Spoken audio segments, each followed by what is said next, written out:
des sphirotes. Vous vous rappelez, on a parlé, le premier cours, on a parlé de l'inconscient. Après, on a parlé de l'intellect. D'accord, les forces qui sont censées maîtriser les sentiments. Et la semaine dernière, on a commencé à parler des sentiments. D'accord. On a expliqué aussi la différence entre le Olam Hatikun et le Olam Hatohu. C'est-à-dire que le Tohu, c'est tout le monde en fait de la brisure des réceptacles, on appelle ça. On a dit que chez les non-juifs, ils appellent ça le Big Bang, Big Bang, ils appellent ça, 2 atomes qui se collent, machin. En fait, chez nous, c'est quoi? C'est Jverat Hakelim. C'est quand la lumière était trop puissante pour les réceptacles en question. D'accord. Et donc, ça a donné quoi? Ça a donné l'Olam Hatohu. C'est-à-dire que c'est un monde du désordre, où l'obscurité et la lumière, c'est la même chose. Le bien, le mal, c'est pareil. La mort, la vie, c'est pareil. Tout est béchavé. Il n'y a pas d'ordre là-bas. Et ensuite, Dieu, il a recréé des mondes spirituels à partir de Hatzilut, qui est le premier monde de la réparation. D'accord. Et après, on a expliqué les différents mondes. On a dit du plus haut, du plus élevé vers le plus bas, donc qui est notre monde, c'est le monde de Hatzilut, par exemple, c'est le monde où il n'y a que du bien. D'accord. Après, on a expliqué, il y avait un autre monde où c'était un tout petit peu de mal et beaucoup de bien. Vous vous rappelez? Vous vous rappelez pas?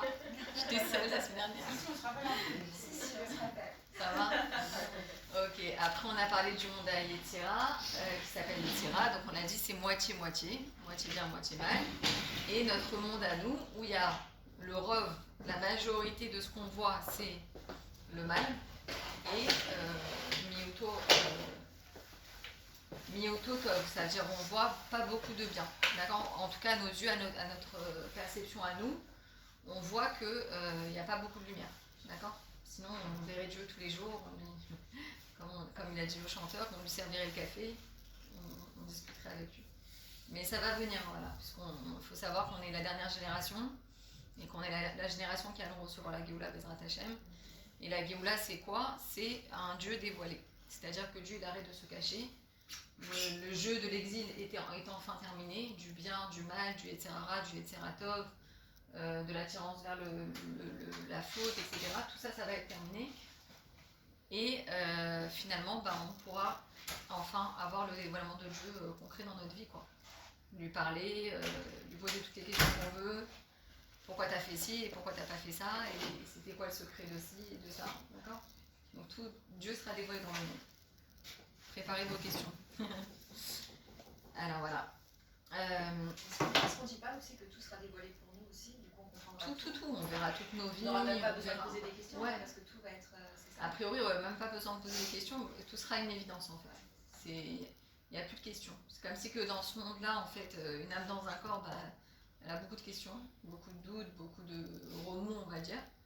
Mais quand la Neshama sort du corps, tout est évident. Il n'y a plus de chélotte, quoi. Et là, ça sera pareil, mais sauf que le chidouche, c'est quoi? La nouveauté, c'est qu'on gardera la Neshama dans notre corps physique. D'accord. Des fois, j'ai rencontré des dames qui me disaient, sont venues me voir en larmes comme ça, d'un coup, je veux pas ma chiare. Je me dis, mais qu'est-ce que t'as? Elle me dit, j'ai trop peur. On m'a dit que ma chiare, on va le recevoir dans une âme. Que genre, personne n'aura plus de corps. Et moi, je veux pas, j'ai besoin de prendre mes enfants dans les bras, je veux les voir, je veux voir mon mari. Et elle était des traumas, quoi. Je dis, mais non. En fait, c'est vrai qu'il y a plusieurs déotes, il y a plusieurs avis dans la Torah. Il y en a qui disent que ça sera dans une âme. Il y en a qui disent que ça sera dans le corps. Et en fait, le rabbi, il a tranché, selon la Rizal, que ce sera une âme dans un corps. Voilà. Donc on va recevoir Mashiach. Et la différence, c'est que le corps, il n'aura plus tous les inconvénients. On n'aura plus de maladies, plus de douleurs, plus de mort, plus de... Voilà. On aura ses bons côtés, ça sera un corps éternel. Voilà. Alors, à titre d'exemple, celle qui veut lire avec plaisir, hein, on en a la page 17, le deuxième paragraphe, là, ici. D'accord? À titre d'exemple, les sentiments sont le principal travail de réparation et de raffinement dans la personnalité du juif. Ce sont les sphirotes liées aux sentiments qui se reflètent en lui, Chesed, Gvura, Tiferet, Netzach, Od Yesod, c'est-à-dire en force de l'âme. Vous vous rappelez, la semaine dernière, on a un peu expliqué chaque force de l'âme. C'est l'amour, la crainte, la miséricorde, l'assurance, la simplicité et la vérité. Seule l'étude de la Chassidout Rabat permet d'obtenir aujourd'hui de dévoiler le meilleur de nous.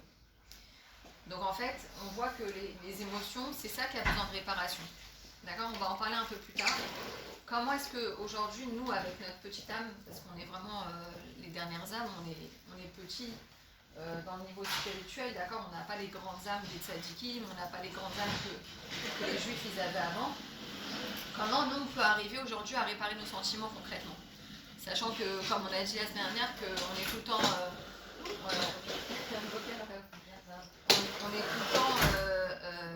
on est tout le temps, comment dire, malmené, maltraité avec les émotions, quoi. Ça veut dire les images, les séries, les infos, les WhatsApp, etc. Ça veut dire on est tout le temps explosé, on se fait exploser la tête du matin jusqu'au soir avec, au niveau des émotions en fait.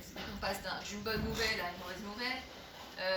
Dans la série, ils font ça aussi, ils se font pareil, il y a une bonne truc, après, juste après, il y a une chute, etc., etc. Ça veut dire, en fait, aujourd'hui, c'est sur ça qu'on est attaqué. Pourquoi? Pareil pour les jeux, que Dieu préserve les enfants qui sont accros aux jeux vidéo, etc. C'est quoi?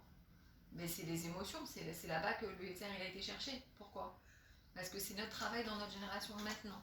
C'est le travail qui reste à faire. D'accord? C'est là qu'est la réparation. Parce que l'intellect lui-même, il est propre de par lui-même. Quelqu'un qui réfléchit, ça veut dire qu'il mène sa vie par l'intellect.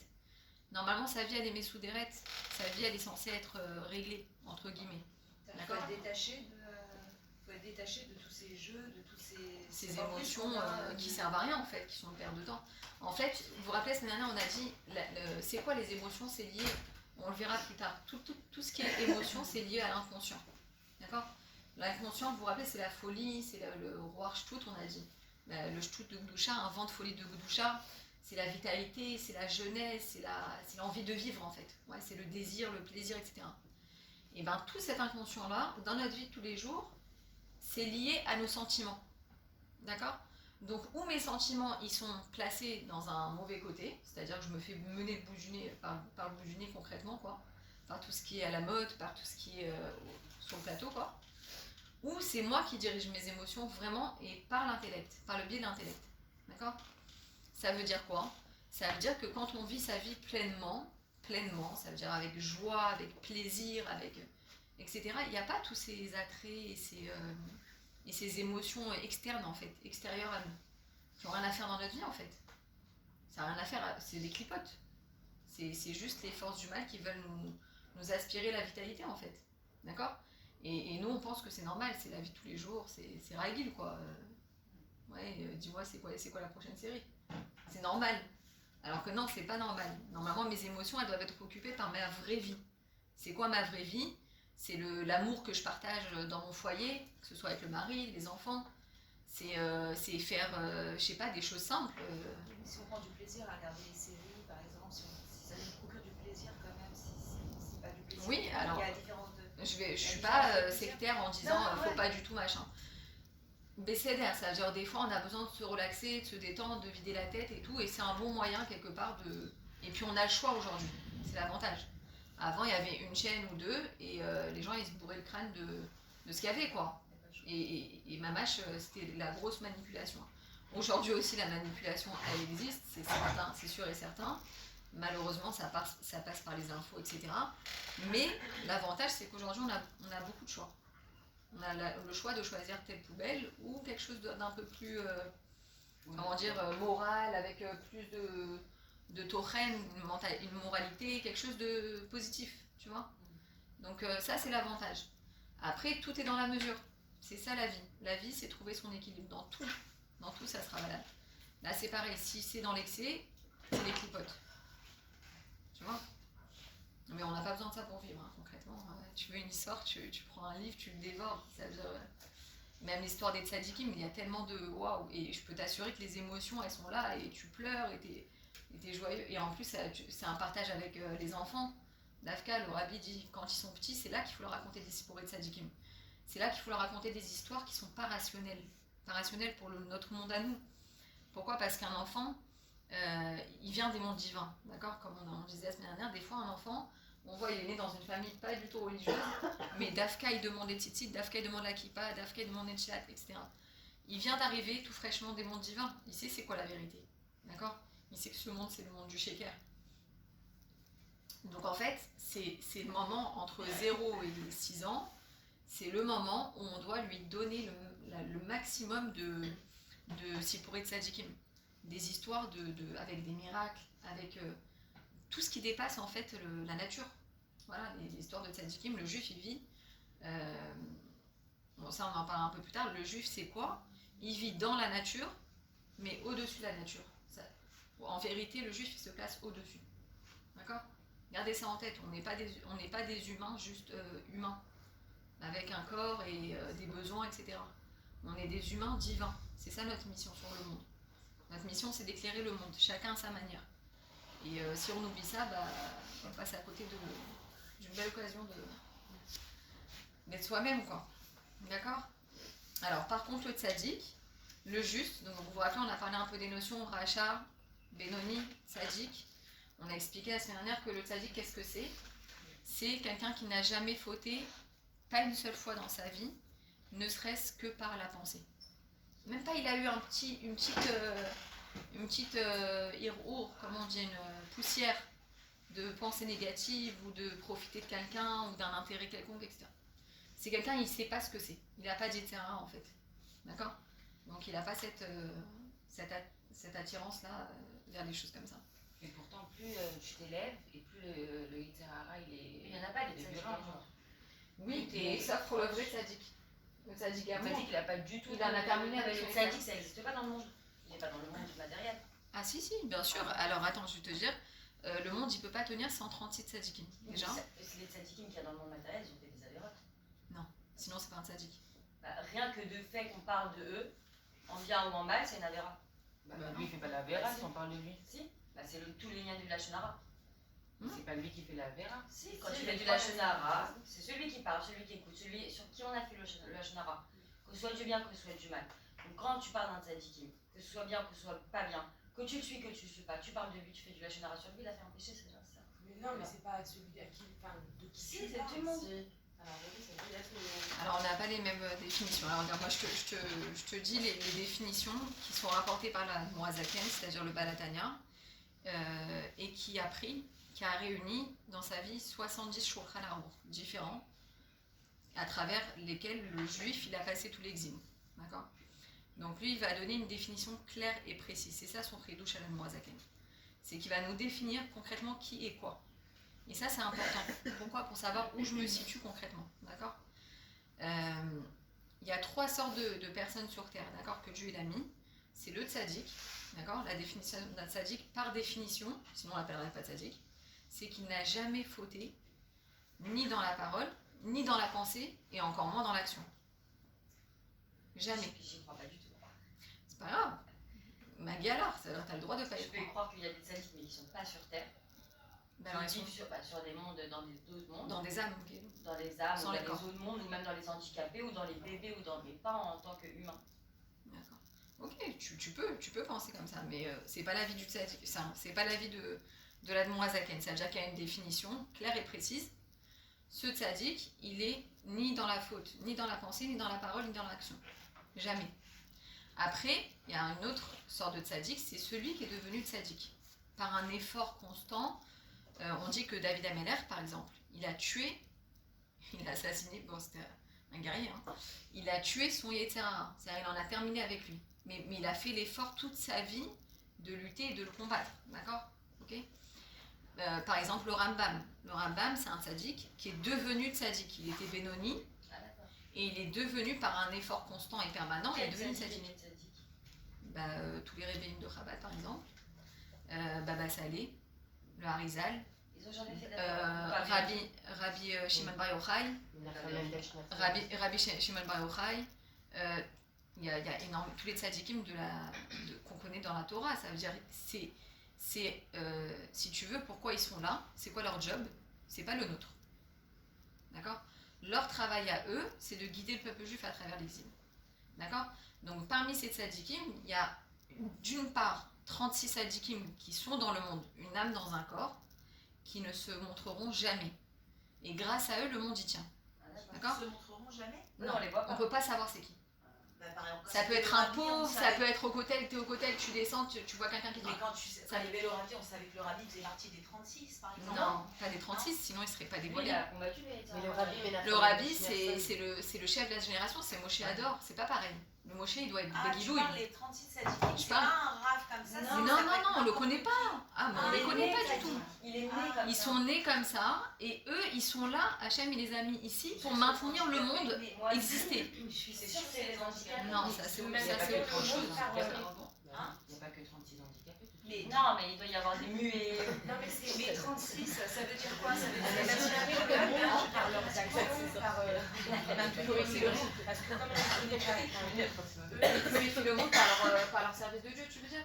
Oui, voilà. Oui, bien sûr, oui, oui. Rien que le fait de leur présence sur Terre, qu'on les connaît pas, qu'ils s'identifient pas du tout, eh bien c'est grâce à eux que le monde est maintenu. Bah oui, non, c'est des Arabes et des musulmans. Et 36, Non, ça mais veut après dire c'est des qu'il y en a sadikim. un qui Sadikim, ça veut dire qu'ils servent Dieu toute la journée du matin jusqu'au soir. C'est ce qu'elle dit, c'est que s'il y en a un en qui fait ils sont dans le service, Non, ils sont dans la Eloku toute la journée. Une âme dans un corps. Baba Salé, que son mérite nous protège. Pour te donner un exemple, il mangeait une olive toute la journée. Ça veut dire il la mettait dans la bouche le matin et il a terminé le soir et encore. Ça veut dire en fait les Comme tzadikim, Esther. les tzadikim, pour vous donner une notion, ils ne font que manger pour maintenir la connexion entre le corps et l'âme. C'est-à-dire que s'ils ne mangent pas une goutte, et ben l'âme elle se détache, d'accord. Elle retourne dans la lumière, d'accord. Donc en fait, pour eux, c'est une avoda de fou, quoi. Ça les intéresse, mais pas du tout. C'est pas comme nous, on va se faire un kiff au restaurant. Aucun rapport. Ça veut dire, eux, mamache, ils se forcent à manger. D'accord. Mais ils prennent aucun plaisir dans le matériel. Rien. Pour eux, le seul plaisir qui existe, c'est le plaisir divin. Mais ils seront là quand il y aura Mashiach. Ouais, bien Ça sûr. va Ils se nourrissent de On va Torah, faire la c'est ça fête, hein. Leur Ça nourriture. sert à quoi qu'ils soient là? Quand il y aura Mashiach, Bah ouais. ils vont nous enseigner la Torah. Ah d'accord. Ils ont en fait, eux, ils ont un autre statut. Ah bah oui, ils ont un autre rôle. C'est pas notre vie à nous, c'est pas. Alors attends, on va expliquer. Les tzadikim, donc il y a les tzadikim cachés, d'accord. Eux, ils maintiennent le monde. Ça veut dire que s'il y en a un qui disparaît, et ben le monde il peut pas exister. Il y en a pas un autre qui vient après. Ensuite, en dehors de ces 36 tzadikim qui sont cachés, il y a d'autres tzadikim que Dieu il a mis sur terre, notamment pour nous guider. D'accord. On est en exil. Ça fait 5782 ans qu'on est dans la galoute, dans l'obscurité. Et ces tzadikim-là, ils sont là pour nous guider, pour nous donner des forces, pour nous donner de la Torah, pour nous éduquer. D'accord. Quand tu vois les lettres du Rabbi, tu vois qu'il parle de tous les sujets de la vie, quoi. C'est un truc de fou. Il n'y a pas un domaine où il n'y a pas quelque chose à dire, quoi. C'est un truc de fou. Donc ça, c'est vraiment eux qui sont là pour nous montrer le chemin, en fait, dans cette boue, dans cette obscurité, nous dire quoi faire, comment agir, c'est quoi la bonne éducation, c'est quoi la mauvaise éducation, c'est quoi le couple, c'est quoi la gdoucha, c'est quoi la touma, d'accord. Tout, dans la tahara, dans tout. D'accord. Ensuite, il était censé venir travailler. Non, il vient de temps en temps. Ah, d'accord, il s'est trompé les coups. Et ensuite, on a quoi? Alors la Mourazaken, qu'est-ce qui définit d'autres? On a Benoni. Ça va jusque-là? On a le Benoni et le Racha. D'accord. Le Benoni, c'est quoi? Ça s'appelle l'homme intermédiaire. L'homme intermédiaire, lui, pareil, il ne faute jamais, ni dans la parole, ni dans l'action, mais il a des attaques du Yetzirah dans sa pensée. Il est parfait dans son service divin. Il est parfait. Il est comme le tzaddik. Il ressemble vraiment au tzaddik. La seule différence, c'est que Dieu le teste tout le temps. C'est-à-dire, il va faire une fila de fou. Il va monter dans les mondes divins. Il va aller jusqu'au Kissé à Kavod.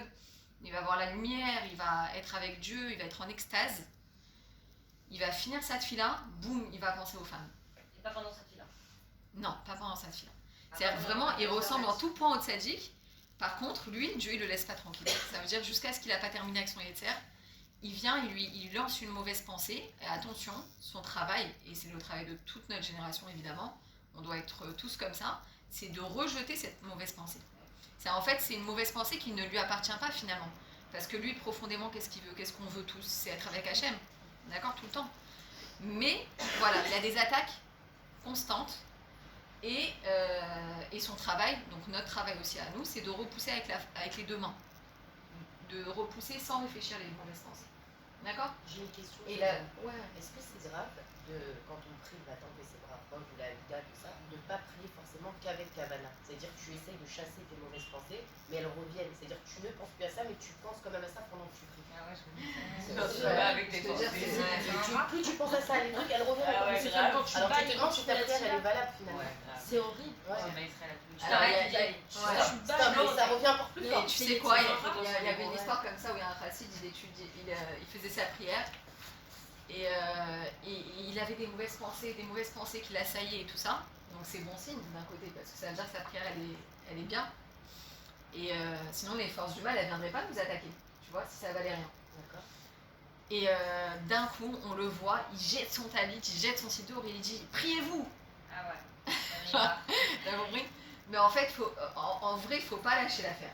Faut continuer. Ouais, ça veut Et dire quoi que qu'il c'est arrive, bon ça signe. monte, même si Ah, ça mais monte. Ah, voilà. ça monte. Ça veut dire, imagine le tzaddik, lui, il est au top, il a aucun, il pense pas au Honolulu ou à Thaïlande ou quand il est en train de faire sa prière, il est au top, il est avec les Yehudim, les Kevavke, machin. Lui, c'est nickel quoi, tout est nickel. Et un juif à côté, lui, par contre, lui, il est en lutte. Il est en lutte, c'est-à-dire il se dit, mais attends, je suis en train de lire 2-3 fois la même phrase, et encore je pense à ça, et encore je pense à ce truc. C'est ce qu'on comprend pas aussi. Aussi, donc c'est ce que j'allais te dire. Ouais, Après, ça joue Moi, à beaucoup, chaque ouais. fois. après le truc pour avoir pour accompagner. En fait aujourd'hui, on ne doit pas se dire, je dois casser mon yetzer. Je dois l'embarquer avec moi. C'est ça le piège. Aujourd'hui, on est dans une génération où on ne peut plus. Dans les générations précédentes, le peuple juif, c'était, ils se roulaient dans la neige, enfin des tikkunim, ils se fouettaient le dos, des hommes, hein, je parle, hein. C'était le service de Dieu, c'était comme ça, d'accord? Il y avait des, des mortifications, quoi, ça faisait partie du service de Dieu, ok? Chez les juifs, Sans exagérer, oui, sans exagérer. c'est- Bah oui, même Il y avait des dans petits- même aujourd'hui, les il y en a qui font. glacés, tout ça. Oui. Même Rabbi Nachman, il faisait ça. Voilà, ils se roulaient dans la neige, c'était la Avodat Hashem, ça veut dire, Pour c'est se évidemment. faire violence, pour se rapprocher de Dieu.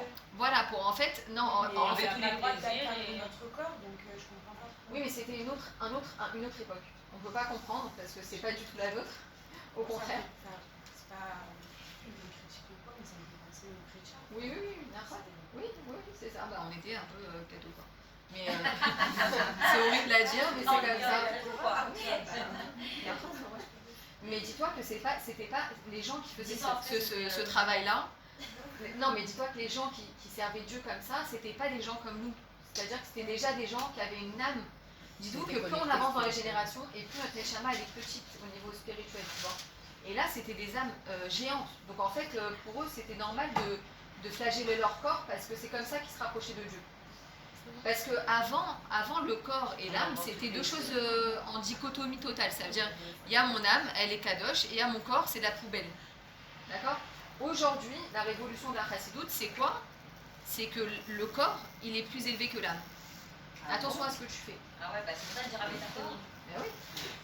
Tous les imams, ça, c'est On fait que passer. Hein. On peut pas rester dehors. Aujourd'hui, c'est pas possible. Vous allez pas passer. J'ai fait des efforts, mais aujourd'hui, c'est impossible. Donc en fait, aujourd'hui, on est une génération où on doit comprendre que la Géoula, c'est quoi? C'est quoi tout? Pourquoi Dieu il a créé le monde? Pourquoi on est là depuis des siècles? Pourquoi on fait tout ce travail, etc. C'est la fusion entre le matériel et le spirituel. C'est notre travail pendant des siècles. D'accord? Et à un moment donné, dans le service de Dieu, à l'époque, c'était de se flageller le corps et de soumettre le corps et l'âme animale et le Yetzirara, de les briser. Tu vois, comme on dit, les casser, les casser, tout le temps, tout le temps. Aujourd'hui, rien à voir. Le Rabbi nous a dit, tu fais un Fabrengen, tu mets à manger 1 tonne et tu donnes à la Neshama en même temps. Oui, mais le fait de ne pas se faire du mal, ça existait déjà à cette époque-là. C'est pas une nouvelle loi. Jamais autant. Non, parce qu'à l'époque, le service de Dieu, c'était comme ça. Tu veux être sadique, allez, vas-y, roule-toi dans la neige. Enfin, ils ont pas l'intérieur. Non, nous, on ne comprend pas. Ça n'a rien à voir avec nous. tous les plaisirs et se rapprocher justement. Voilà. Mais ça, tu peux le faire par l'étude de la Torah. Mais nous, aujourd'hui, on le sait. Nous, on le sait, mais eux, avant, moi, je pensais que Voilà. c'était quelque chose. Nous, sachez que pour nous, c'est un ridou. On est un ridouche. C'était une manière de briser l'âme animale, c'est-à-dire toutes les attirances sur le monde On ne matériel. peut pas faire des enfants, des sacrifices Hachem comme dans les corbanotes, des choses comme ça. Ah non, on fait sans Hachem, En bas. il n'y avait pas moyen. Le fait de ne pas se faire du mal. Donc c'était quelque part une manière de, tu vois, De racheter, ouais. mais c'est des choses, enfin, nous aujourd'hui ça nous dépasse, parce qu'on a été éduqués complètement entre nous, tu vois, c'est au contraire, c'est encore une période de notre époque, on ne peut pas aucun rapport avec ces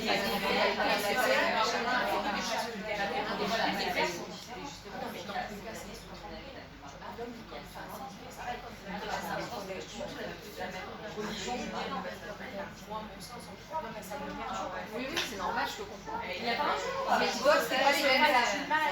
Chez ma chaîne parce qu'on n'a pas le choix de trouver ça hiérarchie, etc. Ça, je comprends qu'il se soit Sacrifié, ouais. voilà. Dans les La bobos. petite animale qui sera chez la chaîne, c'est qu'il va faire un peu Oui, je suis d'accord. Ben, les jeunes aussi, il y avait beaucoup de jeunes. Voilà, aujourd'hui, voilà, par exemple, il y a un moyen, il y a aussi, comment dire, comment ils se faisaient souffrir, comment ils faisaient souffrir leur corps, c'était le jeûne, beaucoup le jeûne. Aujourd'hui, le rabbi te dit, t'as fait une faute, fais Fabrengen, fais tchouva, vas-y, mange, et étudie, nourris-toi. D'accord, ça veut dire que c'est aucun rapport. Il n'y a plus, le travail est terminé, c'est clair, c'est pour ça qu'il nous a tout préparé. C'est même pas, c'est l'ombre de l'ombre de l'ombre de l'ombre, il n'y a plus rien. En fait, aujourd'hui, vous avez entendu la question de Esther, c'est important. Ça fait depuis que le rabbi il a annoncé, c'est-à-dire ça fait 30 ans maintenant aujourd'hui à peu près, que le rabbi il a terminé, il a fait la shrita aux forces du mal. D'accord, normalement elles sont plus censées exister. D'accord, pourtant il continue à avoir des choses négatives dans ce monde. Voilà, hier, que Dieu préserve, ils ont enlevé encore 4 personnes. Ils ont assassiné, que Dieu venge leur sang. Donc il y a encore des choses qui se passent qui sont que Dieu préserve, que Dieu venge leur sang. Donc il y a encore des choses négatives qui se passent dans ce monde, d'accord? Alors comment ça se fait? Alors que le rof du travail il a été fait, d'accord, pendant les siècles. En fait aujourd'hui c'est quoi? C'est que, vous entendez ça, c'est hyper important. On s'est tellement habitués pendant des siècles à souffrir et à lutter contre les forces du mal, qu'on a l'impression qu'elles existent encore. Non, foncièrement, elles sont vides. Elles n'existent plus du tout. Elles n'ont plus de vitalité, elles n'ont plus de force. Oui, mais par exemple, le Ce qui Shindalet, il reste- existe encore. En Israël, le Shindalet, il existe encore. Bien sûr, à New York. Et ça, je les ai enlevés de toute l'Europe et c'est... C'était Rachid qui a C'est Rachid qui a enlevé, qu'il a mis dans une bouteille. Qu'il a jeté. Oui, mais ça existe à New York. En Israël, on est protégé aussi. Ouais. Mais non, parce que vous dites foncièrement, voilà. elles n'existent plus. Mais le Yetzirara, c'est pas des forces du mal. Le Yetzirara, c'est ce qui va te donner la possibilité de t'élever dans ton service de Dieu. C'est le challenge. Tu vois? Si on n'a pas de Yetzirara, c'est pour ça que c'est les derniers instants qu'on est en train de vivre avant ma chère. Parce que là, on est avec un Yetzirara gentil. Tu vois ce que je veux dire? On est attiré entre ça et ça. Mais en vrai, si on l'a décidé, on peut très vite dépasser et l'embarquer avec nous en fait. Vous avez compris la différence entre les autres générations et notre génération? Ça veut dire qu'aujourd'hui, on est capable d'embarquer avec nous, appelez-le etc. si vous voulez, mais précisément ça s'appelle l'âme animale. D'accord? L'âme animale, comme son nom l'indique, c'est un animal. Ça veut dire quoi? Elle veut jouir de tous les plaisirs du monde. D'accord? Et ben, le rabbi, c'est le seul qui nous a expliqué que c'était pas quelque chose de mal. Pourquoi? Parce que nous, on est là pour faire la fusion entre l'âme et le corps, entre le matériel et le spirituel, entre ce qui est élevé et ce qui est bas, entre toutes ces notions en fait qui sont la base du monde. Et c'est pas quelque chose de mal d'avoir une âme animale. Au contraire, l'âme animale, c'est elle qui va te fournir de la vitalité. C'est elle qui va te fournir de la chayut. Vous savez, quand on est plein de vie, on est plein de joie, on est plein de désirs, etc. Et bien justement, prends-la par la main et tu l'embarques avec toi dans ton service de Dieu. D'accord? Pourquoi? Parce qu'en fait, quand on utilise beaucoup son intellect pour servir Dieu, le danger qu'il y a, c'est de se refroidir. D'accord? Peut-être vous avez déjà rencontré des gens comme ça dans la vie. Il y a des gens, ils sont draconiens, ils sont froids, ils n'ont pas d'émotion. Tu lui dis, mais t'entends ce que je te dis, c'est pas possible, mais t'es trop émotif. Il y a des gens comme ça, ils sont...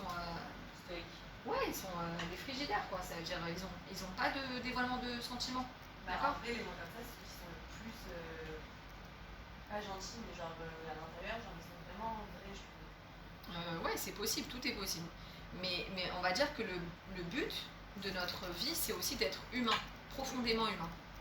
Et oui, de ne pas se laisser mener par les émotions, comme on a dit tout à l'heure, les émotions négatives, de se faire attirer par-ci, attraper par-ci, par-là. Mais c'est d'avoir un cœur. En fait, pourquoi Dieu il veut qu'on le serve? Tout le but du service de Dieu, c'est d'avoir, la Torah nous dit, c'est de passer d'un cœur de pierre à un cœur de chair. D'accord? Ça veut dire d'être profondément humain. C'est ça le target en fait.